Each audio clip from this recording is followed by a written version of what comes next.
সুপ্রিয় দর্শক, আসসালামু আলাইকুম ওয়া রাহমাতুল্লাহি ওয়া বারাকাতুহু। পপুলার প্রিয় হল থেকে আমি ডাক্তার এম এ হাসান। প্রিয় দর্শক, আপনাদের সবাইকে স্বাগত। আজকে আমরা যে টপিকটি নিয়ে কথা বলবো সেটি হচ্ছে মলদ্বারের সমস্যা, পাইলস। সাধারণত মলদ্বারের যে কোনো সমস্যা হলে আমরা মনে করি যে পাইলস হয়েছে। আসলে এটি সম্পূর্ণ ভুল ধারণা। কেননা মলদ্বারে পাইলস ছাড়াও আরো অনেক রোগ হতে পারে, যেমন fistula, anal fissure, colon cancer, rectal cancer, যক্ষা ইত্যাদি ইত্যাদি, যার লক্ষণগুলো প্রায় সেম এবং খুব কাছাকাছি।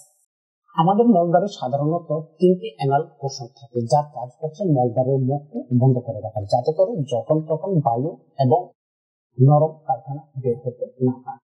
আর যখনই এই অ্যানাল কোষণ স্বাভাবিকের চেয়ে বড় হয়ে কিছু লক্ষণ প্রকাশ করে, যেমন মলদ্বারে ব্যথা, মলদ্বারে জ্বালাপোড়া করা, মলদ্বারের মাংসপিণ্ডের উপস্থিতি এবং পায়খানার সাথে তাজা রক্তক্ষরণ, এই লক্ষণগুলো যখন প্রকাশ পায় তখনই এটিকে চিকিৎসা বিজ্ঞানের ভাষায় বলা হয়ে থাকে যে পাইলস বা হেমোরয়েডস, যেটাকে বাংলায় আমরা সহজে বুঝি অর্শক।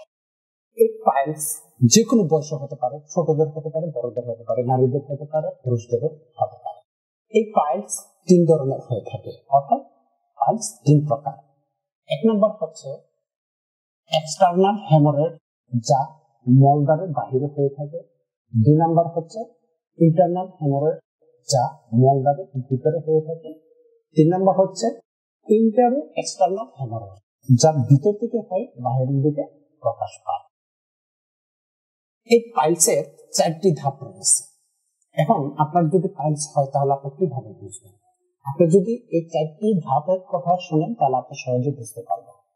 যেমন এক নম্বর গ্রেড হচ্ছে যে মলদ্বার দিয়ে রক্তপাত হবে, কোনো ব্যথা হবে না এবং কোনো ধরনের মাংসপিণ্ড বের হবে না। গ্রেড 2, রক্তপাত হবে, ব্যথা হবে না, মলদ্বার দিয়ে মাংসপিণ্ড বের হয়ে আসবে কিন্তু হাতে লাগবে না। গ্রেড 3, রক্তপাত হবে, ব্যথা হবে না, মলদ্বার দিয়ে মাংস বের হয়ে আসবে, হাতে লাগবে এবং আঙ্গুল দিয়ে ভিতরে ঢুকিয়ে দেওয়া যায়।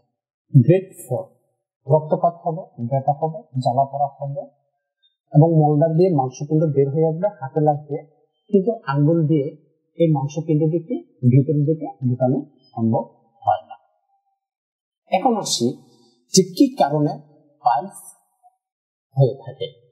এক নম্বর কারণ হচ্ছে যাদের দীর্ঘদিন কোষ্ঠকাঠিন্য অথবা বারবার পাতলা পায়খানা হয়।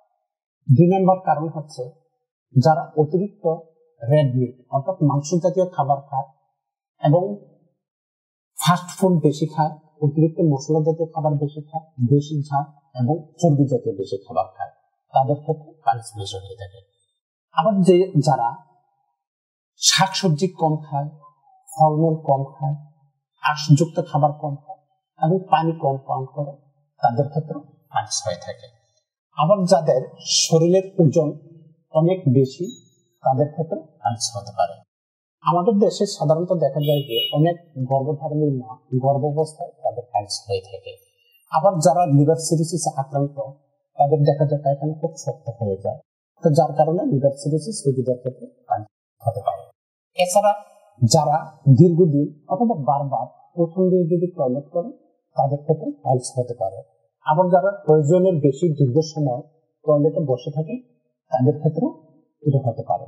আবার যারা বারবার অথবা দীর্ঘদিন ধরে পায়খানা মরণকারক ওষুধ সেবন করেন, তাদের ক্ষেত্রে কিন্তু পাইলস হওয়ার একটা সম্ভাবনা থাকে।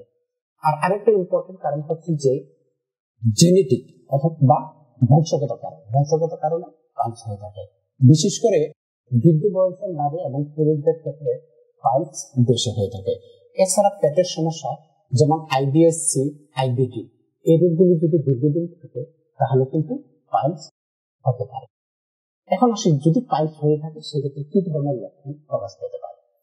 এখানে সর্বপ্রথম লক্ষণটা হচ্ছে যে মলদ্বারে ব্যথা হবে, মলদ্বারে জ্বালাপোড়া হবে, মলদ্বারে চুলকাবে, মলদ্বারে মাংসপিণ্ডের উপস্থিতি দেখা যাবে, মলদ্বারে অনেকটা ফুলে যাবে, মলদ্বারের সাথে তাজা রক্তক্ষরণ হবে এবং বিশেষ করে ব্যথাটা যদি প্রচন্ড হয় তখন রোগীর গায়ে জ্বর চলে আসতে পারে এবং মলদ্বার দিয়ে মিউকাস বা আমিষ জাতীয় পদার্থ নিঃসরণ হতে পারে। এখন যদি আপনার পাইলস হয়ে থাকে সেক্ষেত্রে কি করবেন? সর্বপ্রথম যেটা করিনি সেটা হচ্ছে আপনাকে রেড মিট, অতিরিক্ত ফাস্ট ফুড, অতিরিক্ত মশলা জাতীয় খাবার, অতিরিক্ত চর্বি জাতীয় খাবার, অতিরিক্ত ঝাল জাতীয় খাবার আপনাকে অবশ্যই পরিহার করতে হবে। বেশি বেশি করে শাকসবজি খেতে হবে, ফলমূল খেতে হবে, পানি পান করতে হবে। এছাড়াও যদি এখানে কোনোভাবে নিয়ন্ত্রণ আনতে না পারেন তাহলে আপনি এটার পাশাপাশি একটা কিছু ঘুরে বসে খেতে পারেন, পাকা পেঁপে খেতে পারেন, অথবা পাকা যে তেল আছে এগুলো খেতে পারেন। এগুলো যদি খান তাহলে আপনার টয়লেট নরম থাকবে, বাওয়াল মুভমেন্ট স্বাভাবিক হবে, মলদার কোনো সমস্যা হবে না। এটা আমি একদম নিশ্চয়তা আপনাকে দিতে পারি। আর আপনি যদি পায়খানা স্বাভাবিক রাখতে পারেন তাহলে আজীবনও আপনার মলদারের জন্য কোনো সমস্যা যে করবে না এবং কোন ডাক্তারের সম্মুখীন হওয়া লাগবে না। এখন আসি, যদি পাইলস হয়ে যায় তাহলে কি করবে? অনেক আছে যে এটা একটা গোপন স্থানের রোগ, এটা কার কাছে যাব, কাকে বলবো, এটা লজ্জাবোধ অনেক মনে করে না, এটা কখনোই করা উচিত না।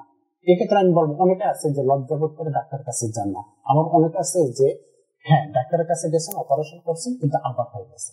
এক্ষেত্রে আমি বলবো যে এটা লজ্জাবোধ না করে আপনি একজন এক্সপার্ট অভিজ্ঞ হোমিও ডাক্তারের শরণাপন্ন হন, তাহলে আপনাকে দেখাতে হবে না। শুধুমাত্র আপনার লক্ষণ অনুযায়ী যদি ডাক্তার সঠিক ঔষধ নির্ণয় করে আপনাকে দেওয়া হয় এবং আপনি যদি কিছুদিন সেবন করতে পারেন তাহলে এই মলদারের সমস্যা আইন থেকে সম্পূর্ণভাবে, পার্মানেন্ট ভাবে, স্থায়ীভাবে আরোগ্য লাভ করতে পারবেন। আজ এই পর্যন্ত।